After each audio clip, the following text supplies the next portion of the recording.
Welcome to Low-sal-life. My name is Sarah, and today we are going to talk about what I did to lower my risk for having a reaction, or if I got a reaction to the COVID vaccine.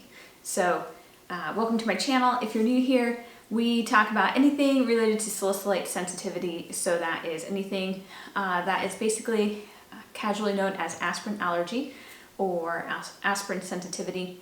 It can be found not only in pharmaceuticals, but also in natural compounds such as fruits, vegetables, oils, colorants, dyes, perfumes, cleaning products, and the list literally goes on. I know that this might seem like a really late video to do, especially since I did this in March and April. I am still seeing on the Salicylate forums people asking other salicylate sensitive individuals if they got the vaccines and how they reacted, and I'm still getting emails and comments about it, so I thought I might as well just make this video rather than typing out my response to all the individuals. So this is for you guys. This is just basically my experience of doing the vaccine and what I did to lower my risk. And then also there have been a few studies that have come out since January about the Pfizer vaccine specifically and highly allergenic people. So I'll mention those more toward the end of the video. I got my vaccine in March and April.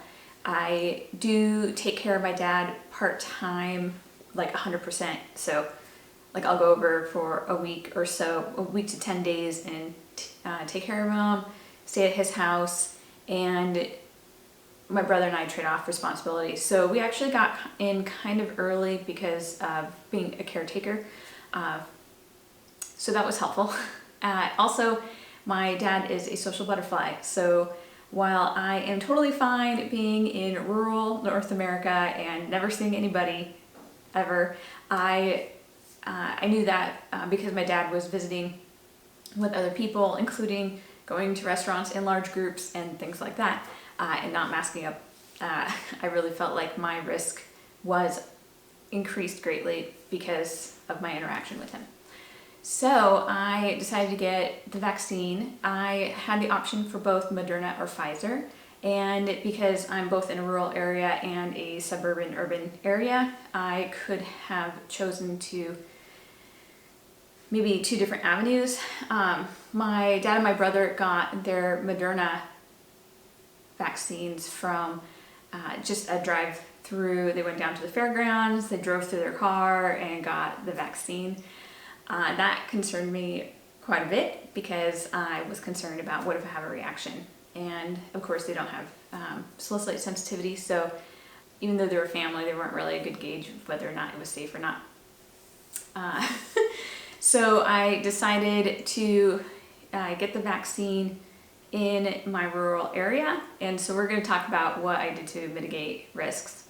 The options between the Pfizer and Moderna, I didn't bother looking this up, but generally I believe that the Pfizer has fewer SNPs or of the active ingredient than the Moderna, so I figured if I had the option between the two, that the Pfizer would probably be better since it has a little bit less of everything else. So I didn't bother looking into that one. That was just kind of like hearsay. One of the things that concerned me the most is that my salicylate sensitivity does produce anaphylactic reactions, and I do carry an EpiPen, and it is a severe enough reaction that I feel like my life can be at times in danger. Since this was not thousands of people before me got the Pfizer vaccine, but let's just face it, it is a new vaccine, and there's always a risk. So that's basically why I was most concerned, because if I was one of the few individuals that did have an anaphylactic reaction, what could I do to reduce that? I wasn't so worried about long-term reactions. Generally, if I have milder reactions, it might be sore body aches for a day or two, where my muscular dystonia gets kicked off and I can't really walk very well due to really strong muscle contractions. Also, I could have stuffy or sniffly nose. I might get some acne. I might get a rash. I might get whooshy ears, kind of like a vertigo. So, all of those I would consider mild because they only last a day or two, maybe up to a week, but really it's not life-threatening. But because of my anaphylactic reactions, that was a concern. I also have true allergies too, besides salicylate sensitivity. So, I have grass allergies and feather allergies and dust mite allergies and things like that. So I do have true allergies, so those are reactions to proteins. So one of the things that I did was I did my appointment in the morning. So that way, there's so many things in a day that can increase your salicylate load. So generally, I start off feeling really great in the morning, and then, if I have a little bit of foods that are really high, that are moderately high, or maybe exposed to a medicine, or maybe I get a package in the mail that has like a, this kind of smelly, has like a perfume or something on it. Those things can increase my load as the day goes. So I wanted to go in early on in the day where I generally am feeling way better than compared to toward the end of the day, when there could be a lot of different factors that could increase my salicylate load. So that was something that I decided to do. I also, a couple of days before, I also ate a very, very low, negligible low-sal diet.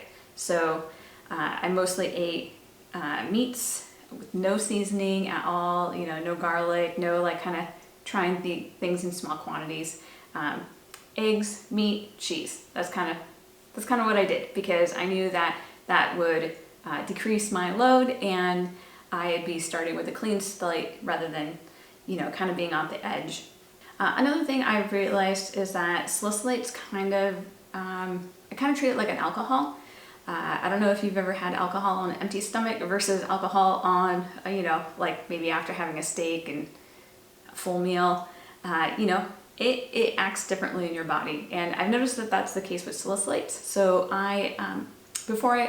about an hour before my appointment, I did eat a kind of a high protein, high fat diet so that my stomach wasn't empty, but I knew I was also consuming foods that were negligible in sals. So I didn't want to, have something coursing through my body without anything in my stomach to cushion it. So that's just a personal thing that I've noticed.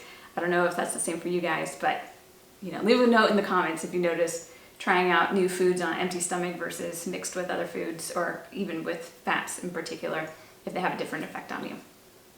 One of my concerns was that I was in a rural area, so sometimes access to healthcare isn't quite the same as access to healthcare in a city. So there was a couple things that were good and not good about that.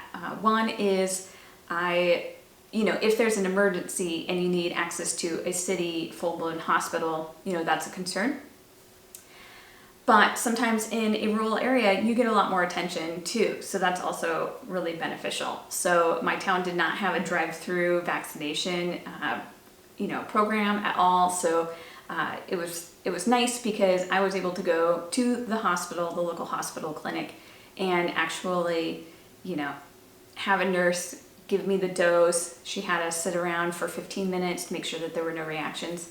And, that was way better. I will say the last anaphylactic reaction I had was driving alone on a country road by myself in my vehicle with the nearest hospital or clinic within like 10-15 minutes. So the fear of going to a drive-through clinic and then getting sick on the way home was not something I wanted a repeat of. And so going to the hospital, sitting there, that was good. I knew when I came home, which was, a 2-minute drive, that my husband would be here, he'd be able to keep an eye on me through the day.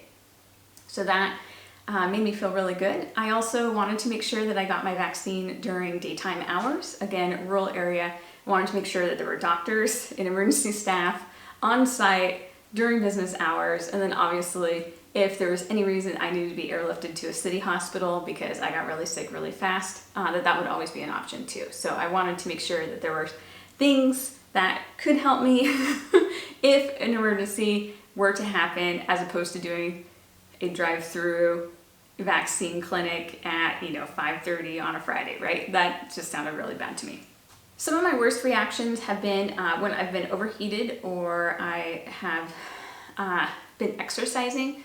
So while the clinic is only about a 7-minute walk, I think it's only like 4 to 6 blocks maybe, I wanted to make sure that I wasn't kind of elevated either in temperature or by exercising, because I mean, I've had such bad reactions before just to running or things like that. So I wanted to make sure that I kept my body cool and very calm. And so I drove, even though it seems like a sin to drive 7 or 8 blocks, I wanted to make sure that I kept my body temperature and reactions down. So that was just something I decided to do. Sounds terrible, but I think it really might have gone a long way.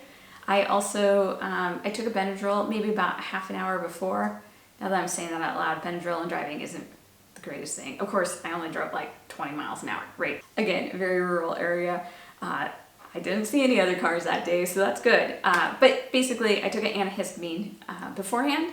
I've read mixed comments whether or not a Benadryl before, or some kind of antihistamine before you take the vaccine is good or not good. But again, when it comes to life or death and you fear death, maybe it's not really that bad. So I decided to take a Benadryl. I also made sure that on the intake form that they knew I had an EpiPen in case they needed to use it. And I keep my EpiPen in a very brightly colored bag inside of my purse, so it's really easy to find. It's got like a little cross and it's bright red or orange, and it's really easy to get to. Sometimes in emergency situations, if medical staff has to find a doctor or in order to get, and contact the pharmacy to get an EpiPen and all of that, that could take 5-10 minutes. If you have it with you on site, that's going to save you a lot of time.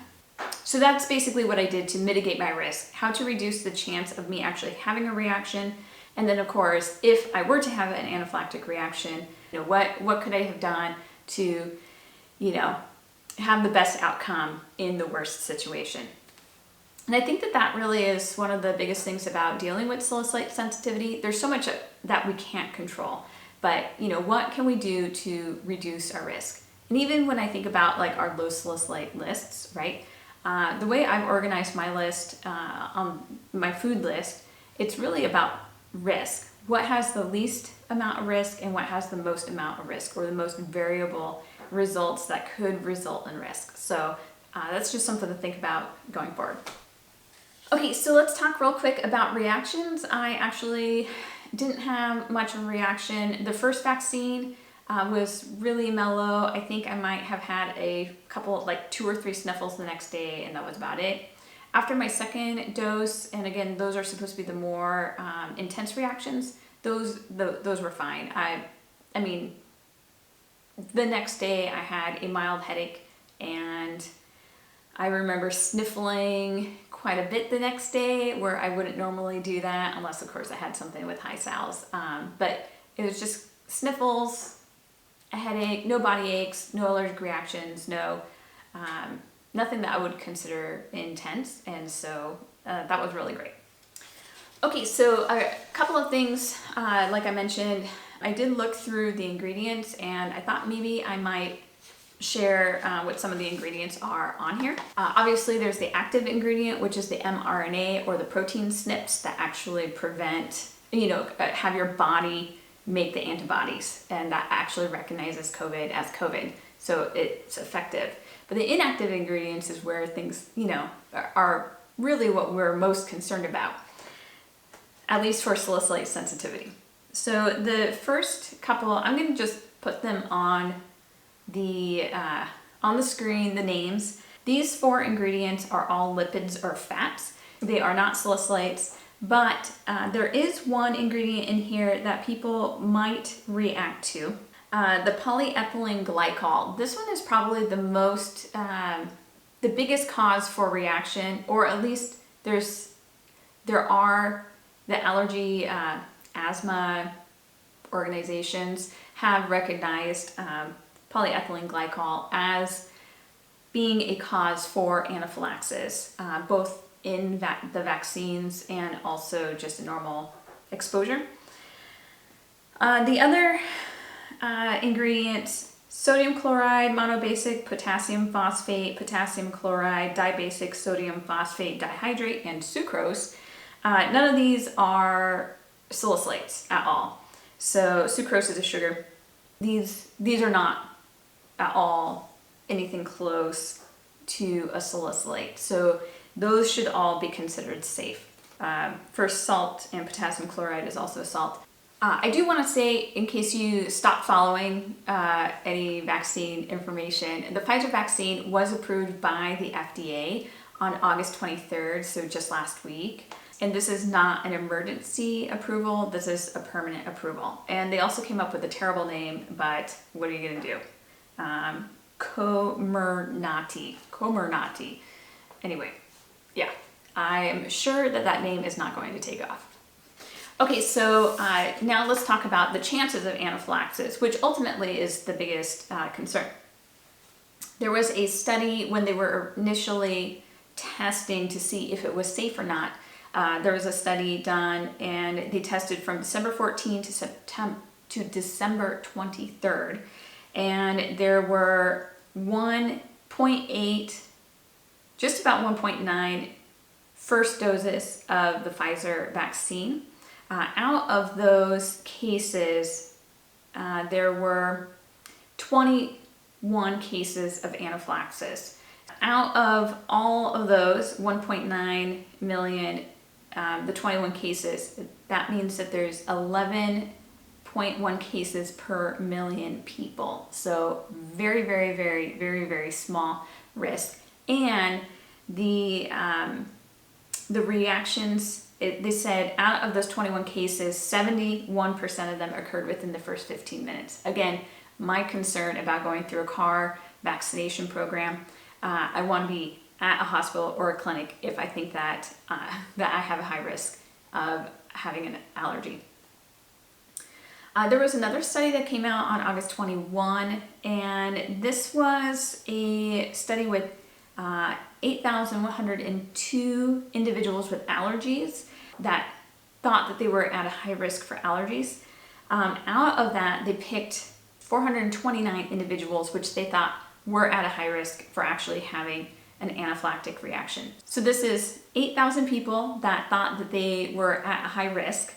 Out of those 8,000, they whittled it down to 429 individuals that they really truly thought were at a high risk. So when they did their vaccines, 6 of them, so 1%, had a mild allergic reaction.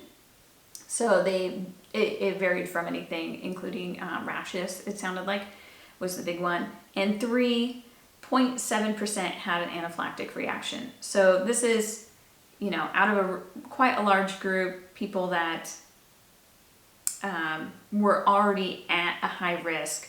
Out of the high risk group, 0.7% had an anaphylactic reaction. So just kind of think about like the broad scope. So even if you feel like you might be at a higher risk for anaphylaxis, even out of that high risk group, 0.7% had reactions. So just something to think about. I will put all of these links, of course, in the description, and also I kind of write up like a blog report with all the links and references for these videos, so check them out.